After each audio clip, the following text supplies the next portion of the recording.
Welcome to Sacrilegious Discourse. For this is what the Sovereign Lord says. Why do you need prophets to tell people who you are and what you want? If you can justify everything that the God of the Bible has done, then you can justify any of your behavior. A lot of this mentality is trickling into what is now mainstream right-wing Christianity. I am capable of empathy greater than this God of the Bible. This is a Bible that they tell kids. This is the good Lord. This is the good book. He is fantasizing about murder, mass murder. Head over to sacrilegiousdiscourse.com right now to find out how to leave us a review or support us on Patreon.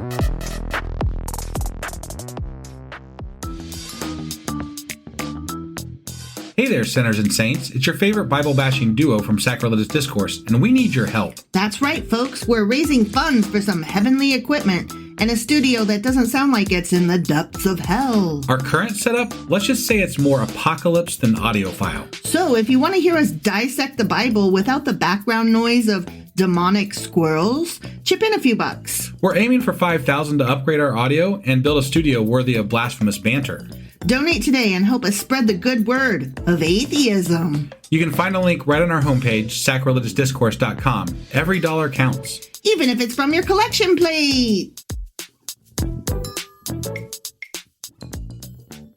Husband! Wife! Guess what we're doing today? Well, we are in the midst of sort of finishing up the extra episodes on Habakkuk. That's right. And so today, what are we getting into? Well, it was only 3 chapters long, so it's the Q&A as well as the wrap-up of the whole fucking book. Got it. Okay. So, yeah, I mean, that makes sense. Right. Short book, short wrap-up. It gets its own thing. Yeah, we just mixed it all in. Mm-hmm, Yeah, all right. And we do want to apologize. Been gone for a few days, so we're trying to get back into the swing of things again.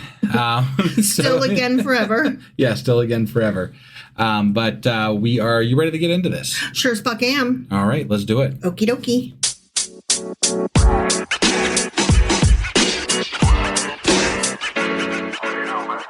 And here's to you, Habakkuk. We are gonna wrap up you. I thought we discussed not doing that. Woo. I had to. You had to. Because God rest you, please. Oh, okay. Okay. All right. So Habakkuk is unique.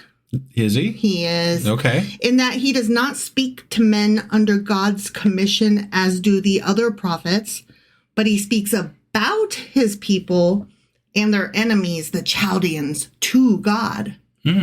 Okay. Right? All right. I was like, oh, damn, you're right. Yeah. I failed to notice that, but it's so true. Once it was pointed out, I was like, oh, yeah, that's obvious. Yeah, he's not preaching. Yeah. Okay. So that's interesting, right? It is, yeah. Which makes kind of makes it a little less likely that he was an actual prophet. Yeah. Because most of them that were maybe prophets were speaking to groups of people who right? would remember it. Yeah. So that is weird. Yeah. Okay. Whatever you say, bro. Yeah. So chapter 1 was about the prophet's problem, right? And he's like, what the fuck? Right. He was questioning God and, all the things. Why are things bad? This kind of sucks and I don't get it, dude. Right. Right? So verse 1 says, a prayer of Habakkuk the prophet. And then it says, on Shigionoth. Okay. And we were like, the fuck is that, a city or something? Right. And no, it's not. Okay. It turns out the word Shigayon, which is what that word comes from, comes from Shiga, which means to wander. It's a wandering song. Okay. So this is a song that he's singing as he goes. In chapter 1? In chapter 1, the whole book. Because what I just read you, verse 1, remember, would be the super text or the super, like the above, like what this is called, right? Right. This whole book. Yeah. Okay. It's a wandering song. I see. Yeah. So that's interesting that the whole thing's a wandering song, but then we have a separate song. Which is an actual psalm in the song. Right. So that makes it seem even more likely that was written somewhere else. Exactly. So the first problem was, how long, O Lord? Right? Yeah. And he does ask that, which I just think is funny. Yeah. Okay. So verse 6 says, I am raising up the Babylonians, that ruthless and impetuous people who sweep across the whole earth to seize dwellings not their own. Right. And so what that's about is when the Babylonians, or in this case, the Chaldeans, eventually came against Judah, they came as, quote unquote, sent by the Lord, right? And it wasn't that they themselves did not want to come and that God made them, but God allowed their sinful desire to conquer Judah. He allowed that desire to come to fruition. I see. Okay. And if God had not allowed them to do it, they never could have conquered Judah, according to apologists. And they could never have exiled God's people from the promised land. I guess we'll never know. We can't go back and have him say, I'm not going to allow it. Yeah, so how do you argue that? It's real convenient. It's very...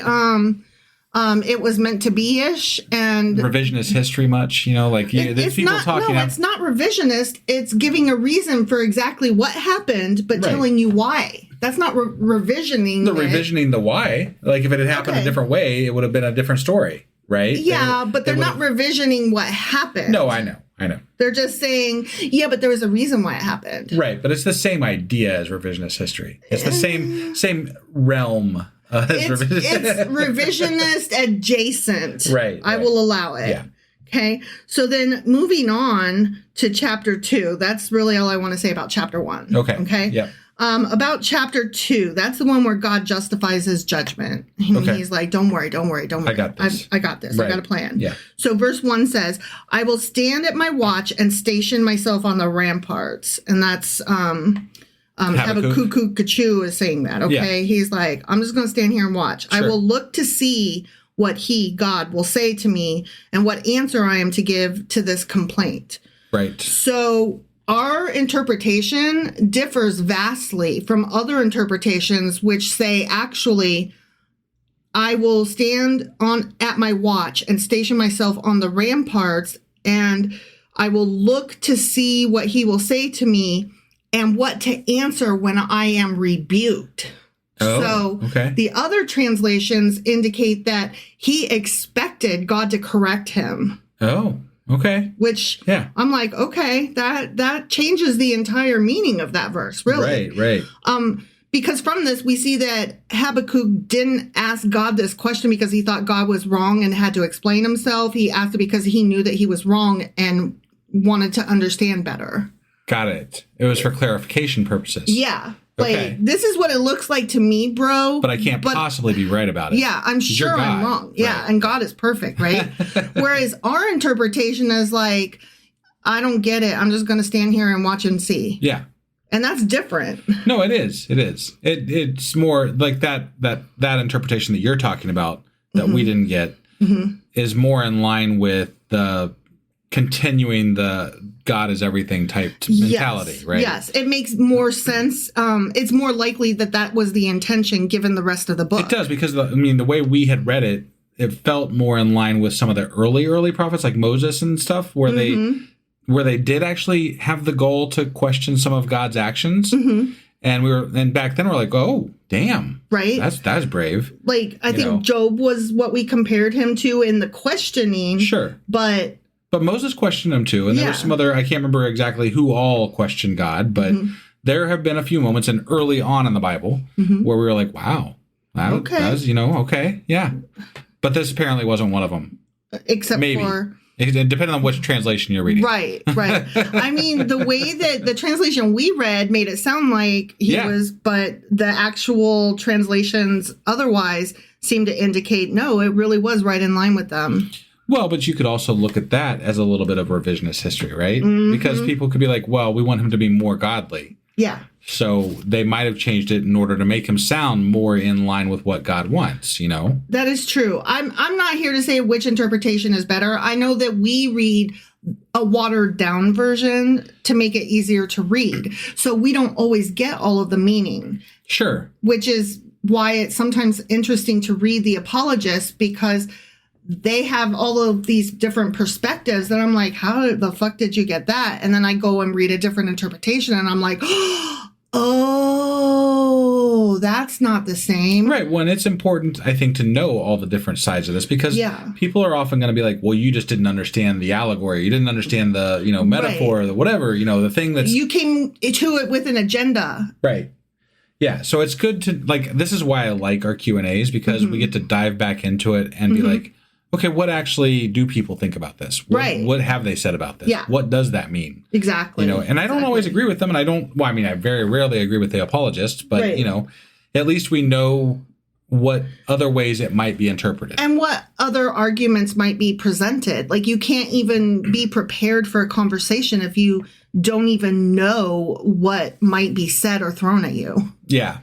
As a side note, generally speaking, when you have an argument online with somebody about the Bible, they don't know what they're arguing. No. So it's impossible to have that argument anyway. Yeah, that is true. That is true.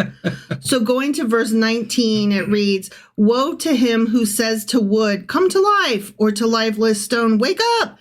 Can it give guidance? It is covered with gold and silver. There is no breath in it." The reference to the idols. Yes. Yeah. And we didn't have a question about it, but we had talked about how the idols of the Israelites were just the same as the idols of anybody else, except that the other people actually believed that God resided in their idols. Yeah. Whereas the Israelites maybe sometimes didn't always, but I think it really depends on...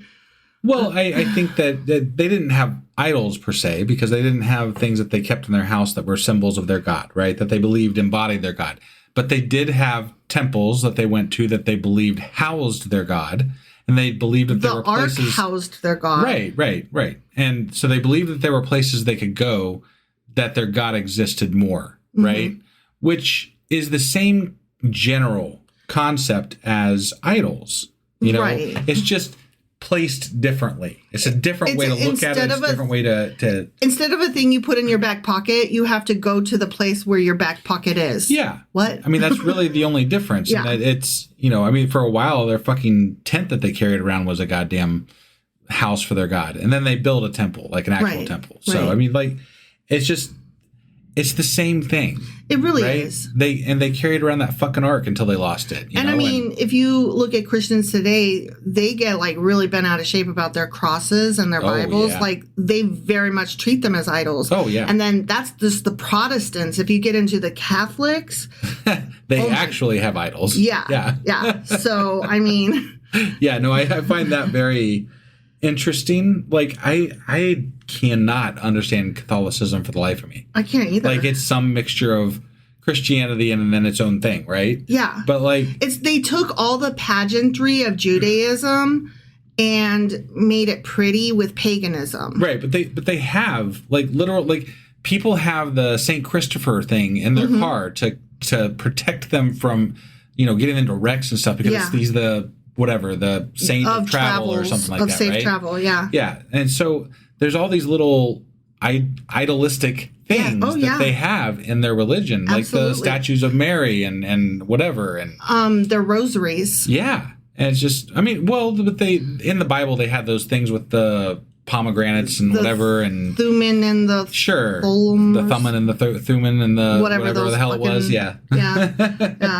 But the rosaries are like worry beads. Sure. You hold them in your hand and you're, counting off your Hail Marys and whatnot. Right. And the amount of times that you see a cross out there, it's absurd, right? Whether Jesus is on it or not. Right, but people hold them and kiss them like they have some sort of power, right? Mm-hmm. Yeah. And it's completely contradictory to what you read in the Bible. Right.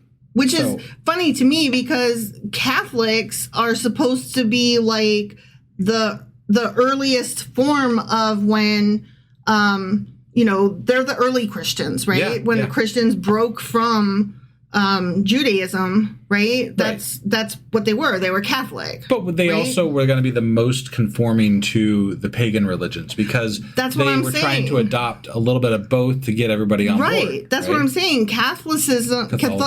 I do that every time. Catholicism is just a mix of the pageantry of Judaism with the pagan shit that was going on at the time. And then the Protestants just took it to the next logical step, which was fuck both those things. Sure. And Jesus is the way. Right. But there is still some paganism. Left over there's too. a lot, but it had been so long that they forgot. Sure. Yeah, absolutely. And you could not convince them. Right. They think that like all of their God shit and their Easter stuff and they think all of that actually came before the pagans. Yeah, no, I know. I mean, not people that are studying this. Sure. But yes, the general Christian out there does. They will tell you, study it out. And I'm like, okay, bitch. You mean read only your sources, which are trash. Right. Yeah. Yeah. Sorry. I actually read books that have words in them and that mean things. Right. Yeah. Anyway, the idolater is one who treated inanimate objects as if they had life and intelligence. Right. And that just goes to what we were saying. Yeah. So chapter 3, moving right along here. Okay. Verse 1 reads, a prayer of Habakkuk the prophet on Shiganath. Yeah. Okay. So it says it again, right? The psalm is introduced by what appears to be the name of the tune to which it was sung or what may be a literary or musical term. Okay. So, but remember before I was saying it's a wandering song. So, it so we don't actually know. No. We're taking best guesses here. Yeah. And also let's keep in mind too that I will read where there are some of these inserted. Our translation did not have Salah. Remember the Salahs? Right. There are 3 of those in chapter 3, the actual psalm. Interesting. That were not included in our interpretation, which kind of makes it seem like I think maybe this interpretation is more correct, that Shigayanath means a literary or musical term, because I don't know if you recall, but the Salah meant most likely, again, we're guessing, but it meant probably a pause. Yeah, or a song, a break, type deal, a solid break, or whatever. Yeah, right. to reflect or, get back on rhythm or what the fuck ever. Yeah, yeah. So I found that very interesting. It was like a musical or poetic notation, basically. Mm-hmm. Right. Mm-hmm. So, let's see.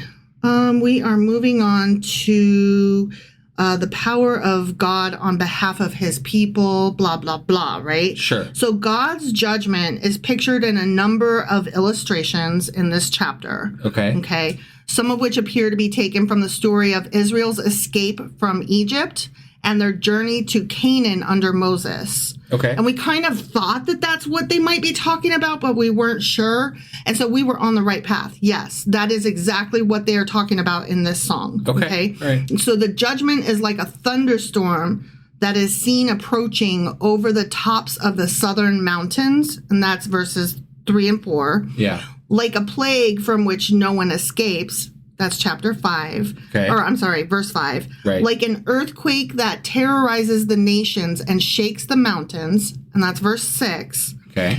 And like a desert wind that blows down the Arabs' tents. And that's verse 7. Mm-hmm. Like the overthrow of enemies in battle, whether by armies or by the spectacular invention of the forces of nature. That's verses 8 and 9. Okay. Like a flood that sweeps everything away. And that's verse 10. Okay. Like an eclipse of the sun, which I will get into in a minute, right. That leaves the earth in darkness. That's verse 11. And like the triumph of a warrior who kills his enemies and saves his people. And that's verses 12 through 15. Okay. And so I just thought it was important to reiterate, we were actually right. Yeah. Like, that is exactly what they were talking about. So verse 3 reads, God came from Teman, the Holy One from Mount Paran, Salah. Okay. That's our first Salah, okay? Yeah, did you look into Teman and all that? Yeah, I did. Okay. All right. Teman was the capital of a province in Idumea to the south of the land of Canaan. Okay. And Paran was a city which gave its name to a province in Arabia Petraea. I actually remember talking about Paran. I think they were wedged in like some sort of that was where they filmed the Indiana Jones movie. It was like those cavernous places and stuff like that, I believe. Yeah. We talked about it a while back. Yeah, we did. We did. But it was like it held out a lot longer than other places when there was something. There was some battle happening and they were able to hold out longer. I forgot about that. Yeah. Wow, good memory, you. So verse 7 reads, I saw the tents of Cushan in distress, the dwellings of Midian in anguish. Jesus, couldn't get that out. Cush is Arabia. Okay, so when he says of Cushan in distress, he's talking about Cush, which is in Arabia. Got it. Okay, verse 9 reads, you uncovered your bow, you called for many arrows. Salah, you split the earth with rivers. Okay. Yeah, and I only read that so that we can get the Salah in it this time. Sure. Okay. Now this one's really interesting. Verse 11. Sun and moon stood still in the heavens at the glint of your flying arrows, at the lightning of your flashing spear. So what this is referring to is the prayer of Joshua when he fought against the Amorites. And let me read to you Joshua chapter 10, verses 11, 12, and 13. Okay. As they fled before Israel on the road down from Beth Horon to Azekah, the Lord hurled large hailstones down on them, and more of them died from the hail than were killed by the swords of the Israelites.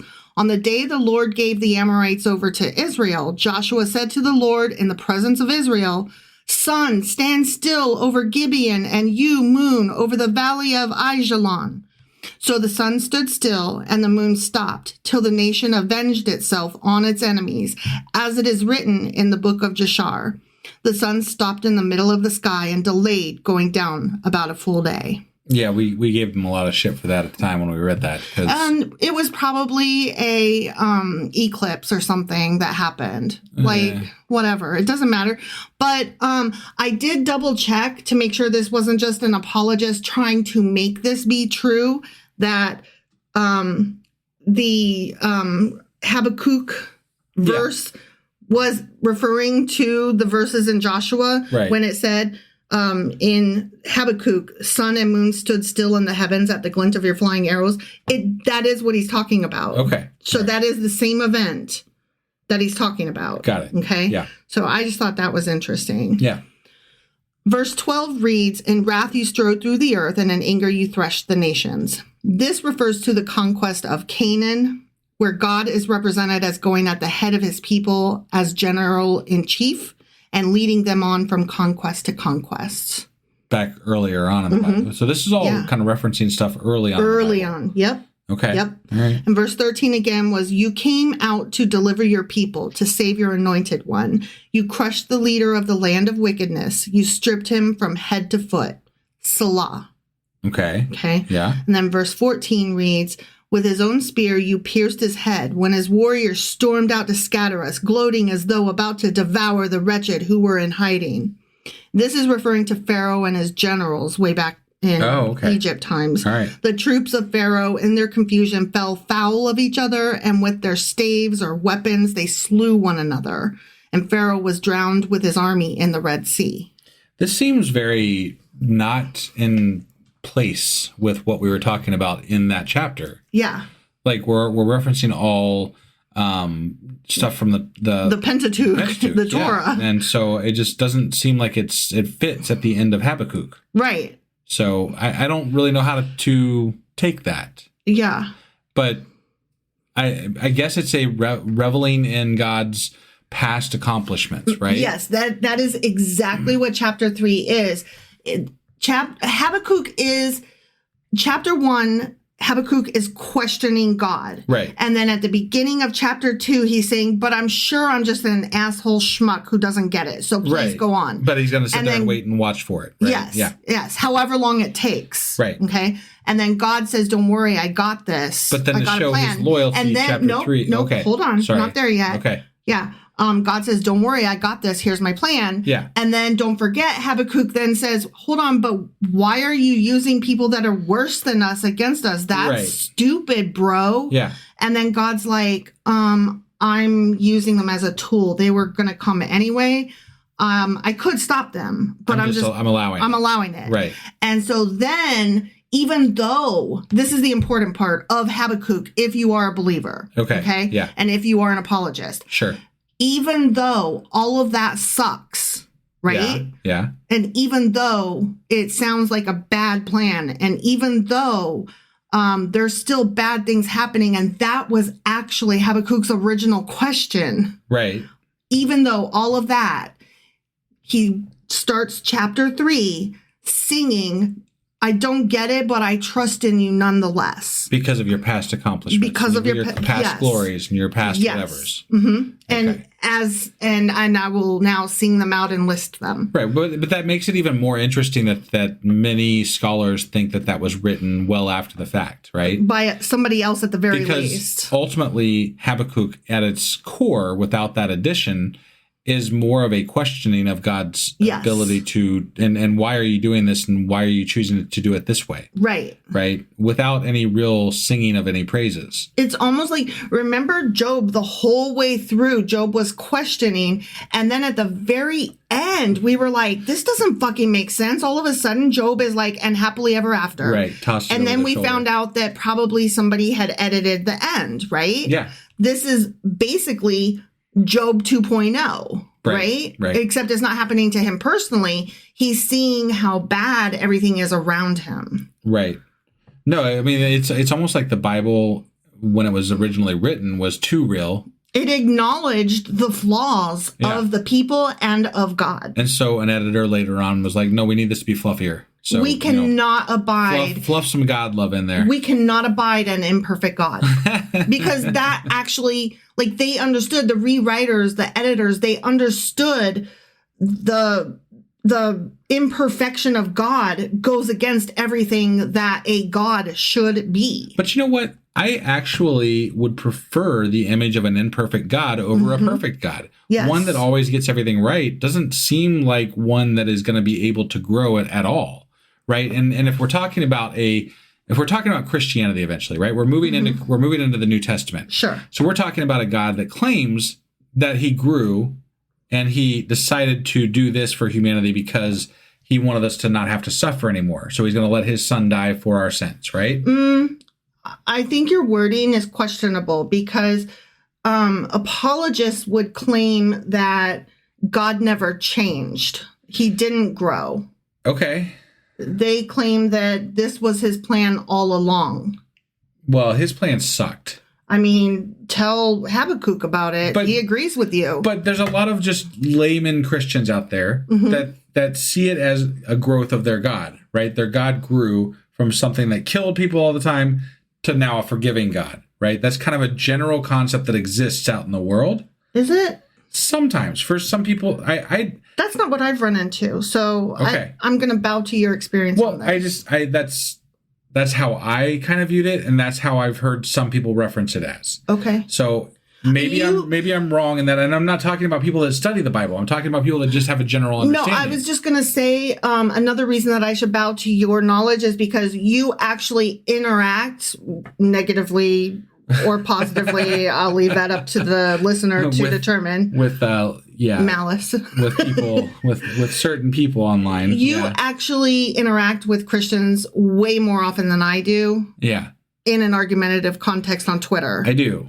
I try not to, but I do. Right. And so you're going to see an entirely different data set than I would. Right. Now, I will say your entire pool that you're pulling from is of the radicals. And I don't... Oh, it really is. I don't know that necessarily... It's not the best place to base opinions on. Yeah, so I don't know that you could say, well, I mean, it's commonly believed out there. No, you're right. You're absolutely right. But I would also say growing up in a small town, that was kind of my take on what people thought too. Oh, okay. So, I mean, I'm not just basing it on that.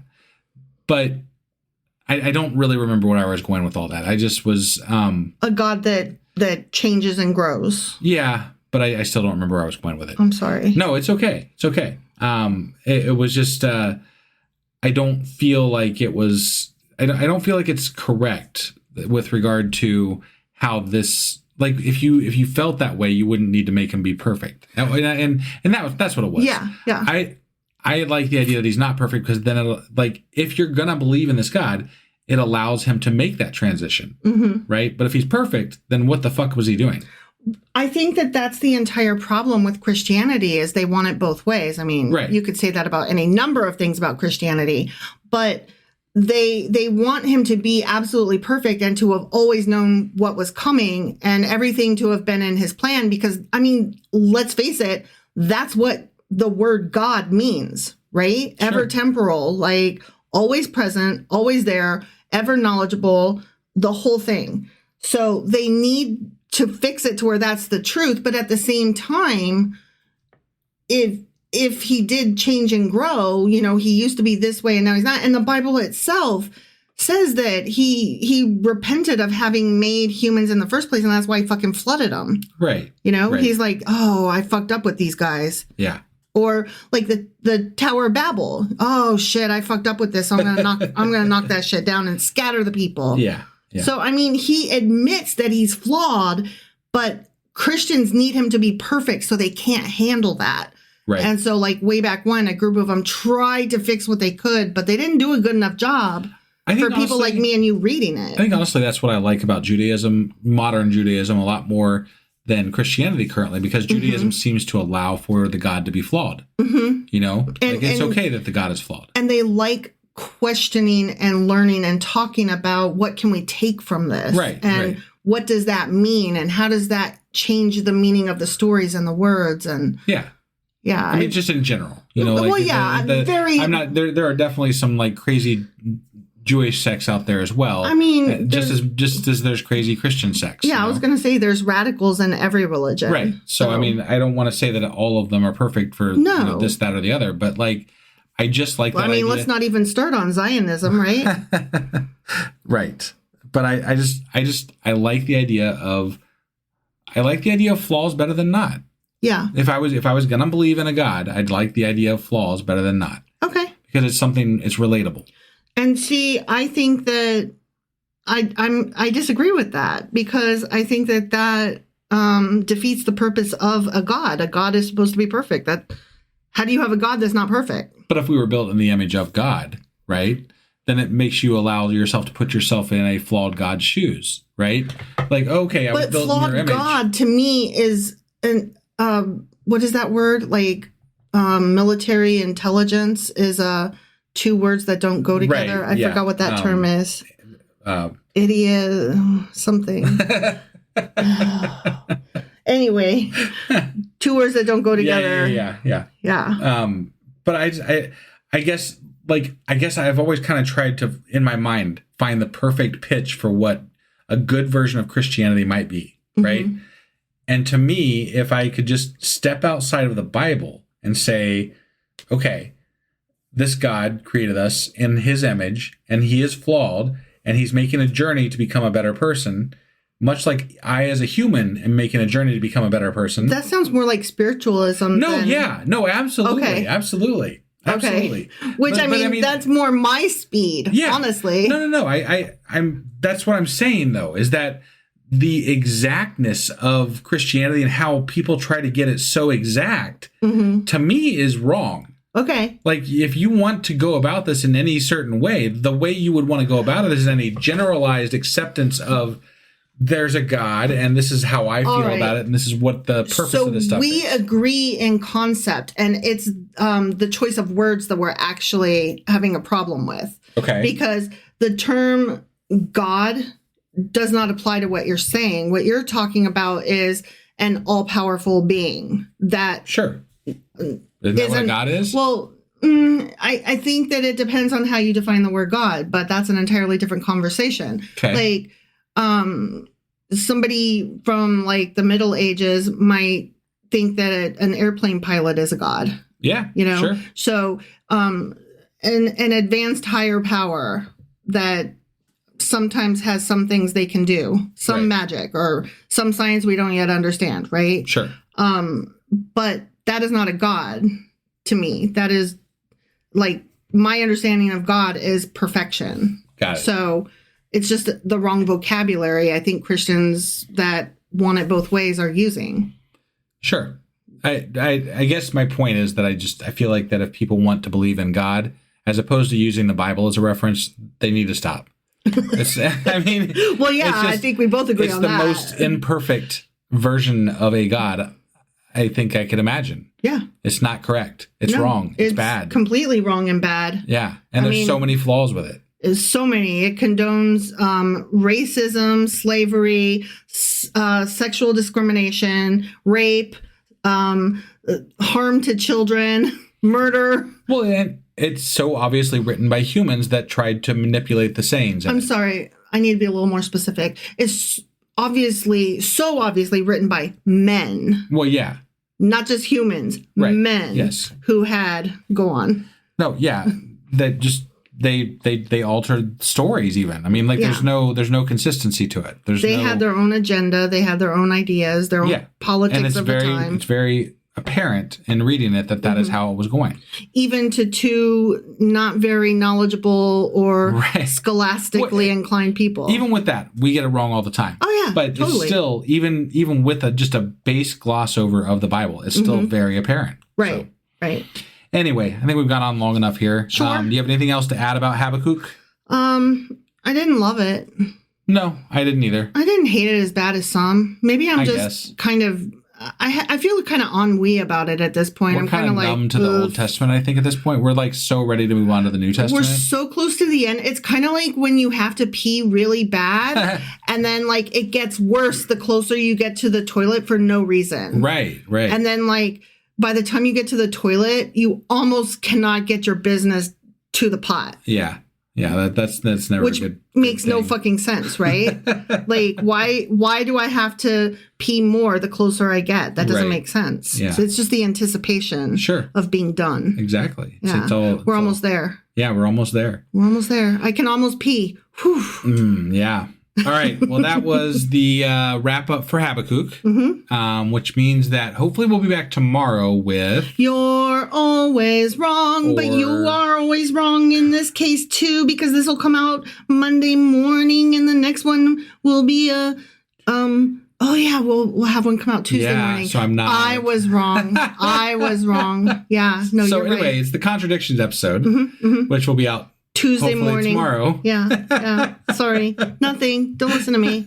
And then keep it, as wife just said, we'll be having our Discord on Tuesday evening at 10 p.m. Eastern. So you can always go, there's a link right on our main webpage, sacrilegiousdiscourse.com. Head over there, hit the join button, sign up for Discord. It's a great time, especially if you're there for the live. So come join us for that. You won't regret it. Yep. And that's just a bonus episode, open to everybody. Yeah, so, even if it's a Patreon only. You get to hear it there, even if you're not a patron. Right, so, but this one will be not a patron only episode. Right, correct. So, you get to hear it early at the very least. Yes. And you get to hear some other talking from us, too. Well, yeah. And you get to chat with all of our fun people in that crowd. Yes, which are there are quite a few. It's really great. They're so loving and kind and gracious with our stupidity. Honestly, I love the people in that group. I do, too. They're my, like, second fam. Yeah. All right. Well, that's all we got for today, so we will see you guys tomorrow. Bye.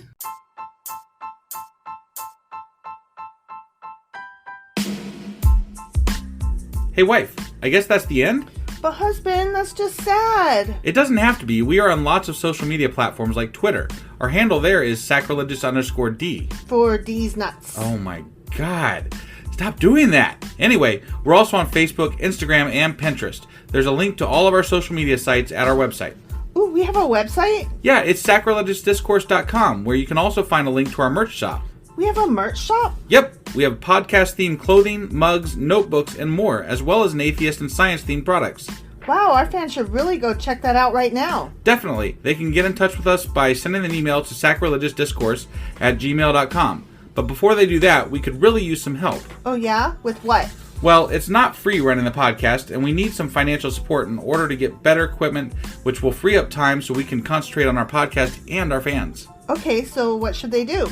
Head over to patreon.com/sacrilegious discourse and sign up as a contributor on our podcast. Supporters there receive additional bi-weekly episodes that we record just for our Patreon members for as little as $2 a month. Also, we'd really appreciate it if you would like and subscribe on whatever platform you're using. And Apple Podcast reviews help us out tremendously. Like and subscribe. Leave an Apple review. Join us on Twitter. Support us on Patreon. That's a lot of instructions. Don't forget to say thanks. Thanks. Okay, bye.